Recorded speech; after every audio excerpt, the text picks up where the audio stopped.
One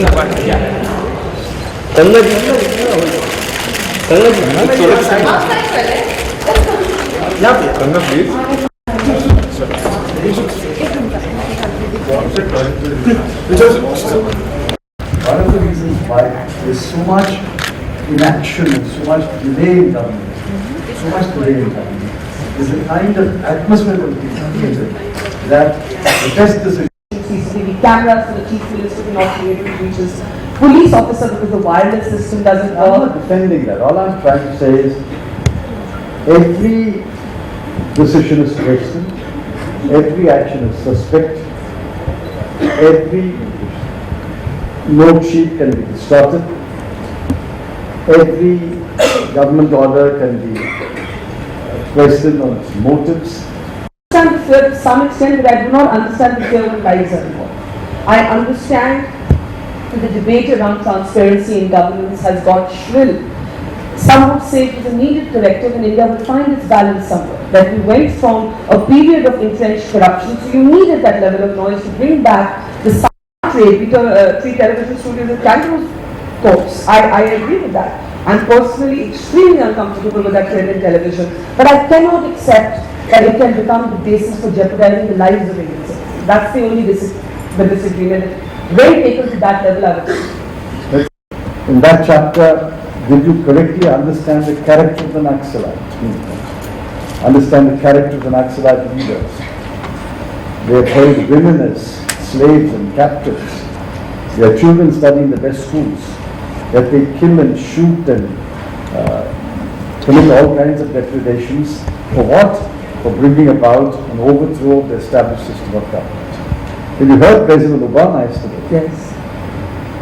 What he spoke about terrorism, maybe not in that. That does not take away from the reality of terror. It does not take away from the reality of foreign funding for this terror, whether in Naxal terrorism or in Jammu and Kashmir. But it does not mean.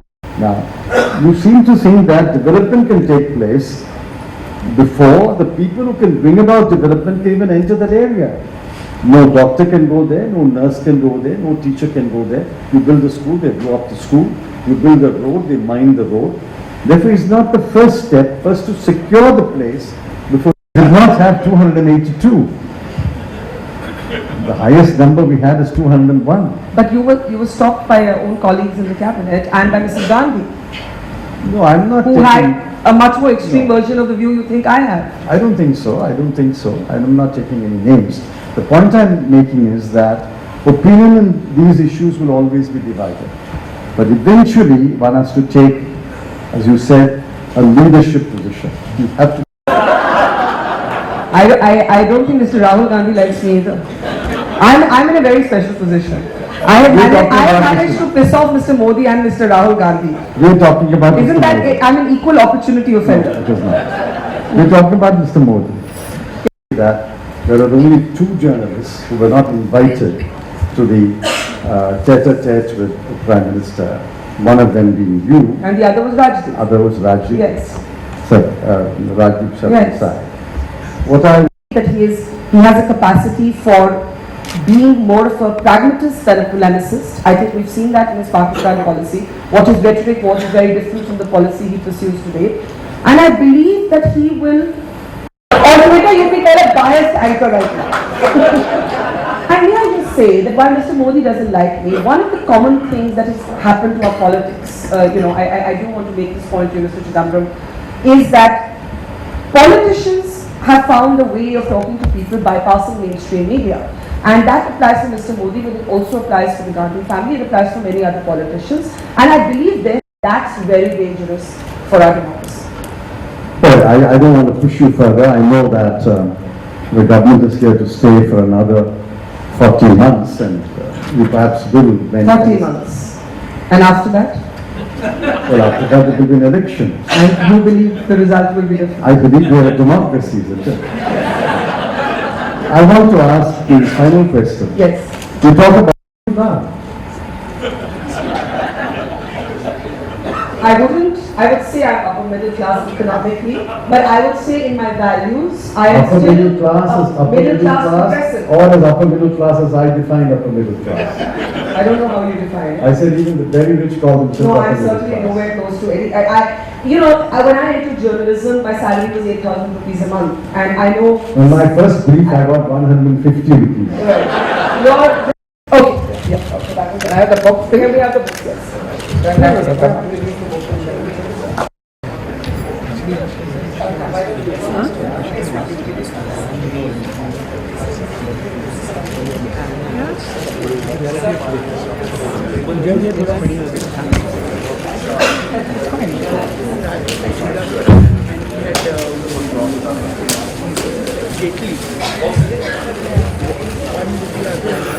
He's his book in the yeah. Oh yes, yes. One X and one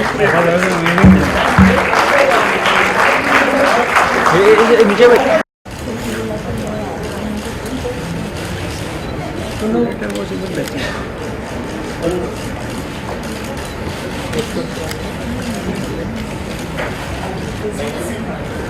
Chair.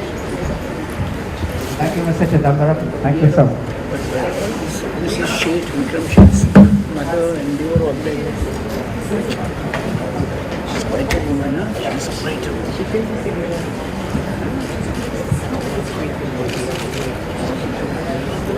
Please. Thank you, women. And that is what I'm here to talk to Kangana about today. Women, feminism, and the new Indian woman. Is there such a thing, or is that just a media cliche? And I'm just going to read out a brief passage to set the stage for our conversation. This is from my book. In today's India, the millennial generation has thrown up what I call the new rebels. Young women are embracing things that were once taboo, or words that are typically used as pejoratives against them, and converting them into provocative statements of power.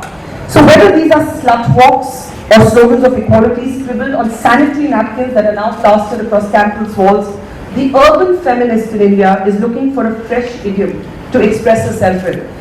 The clash between the old feminism and the new was reflected in the cultural debate triggered by the Nirbhaya rape. On one of my shows soon after the Delhi rape, veteran actress Shabana Azmi and the much younger star Priyanka Chopra got into a raging argument over what Hindi films call the item number. While Indian society remains puritanical and closed when it comes to talking openly about sex, the portrayal of women in popular culture is now hyper-sexualized like never before. Is the formal advent of the item girl in Indian films a flamboyant serenade extraneous to the plot and inserted just for its in-your-face sexuality? Is it a sign of emancipation or another manifestation of the male gaze? Shabana believed it was the latter and called for women in the industry to make informed decisions about songs that were sexualizing even little girls who would then repeat the pouty lyrics at weddings. But look at the lyrics. Did women really want to be referred to as tandoori murgi or chitni chameli? Priyanka argued that it was all about choice and that free choice was the cornerstone of all feminism. Had someone asked me to take a side, I would have found it difficult. I remember feeling entirely conflicted when during the course of a television debate on censorship, I met Mumaid Khan, a sultry beauty best known for her gyrating and pouting to the camera. At one point, springing to her feet, she pointed to the short skirt riding up her toned thighs and proclaimed aggressively that this was the freedom women wanted. The age of draping women only in salwar kameezes was over, she yelled with thunderous applause. As a young Muslim from a conservative Lucknow family, she had defied several norms and cultural assumptions. But in the process, had she just adopted an alternative stereotype where her freedom was to be defined by a camera traveling up to her navel. So this is just a passage from the book, and thank you so much. And my guest today is somebody who I believe has rewritten a lot of the old rules in the film industry. Not just that, she is refreshingly candid, she is not politically correct, and she speaks her mind.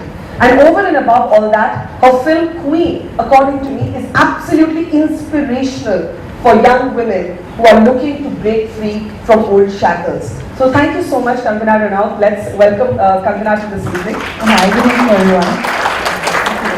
And congratulations. Thank you. I want you to talk a little bit about your own journey from being a small town girl in Himachal Pradesh to getting to this point.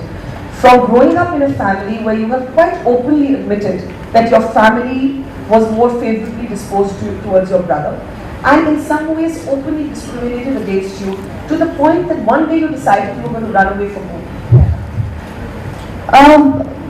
I think this kind of discrimination exists even today, and I won't say there was anything unusual about my childhood, but I appreciate the fact that today we talk so much about women empowerment, and I don't know how much of difference it's making, but I think somewhere children who are growing up and women who are going to be now Gen Next and in their schools and their teens, they at least to understand there's something wrong in being discriminated, as opposed to us who growing up didn't see it as something which was wrong. Like I thought it's a matter of fact that being a girl child is a liability on our parent, and You felt like a liability? yes, and because there was no other perspective that we had growing up.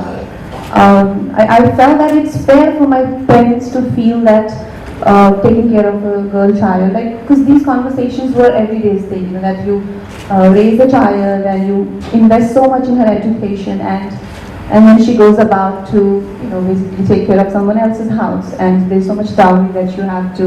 So it's basically not a very good scenario for them, and as opposed to a son who just brings another person to work at their houses, or and brings a lot of money along with other gifts for the families.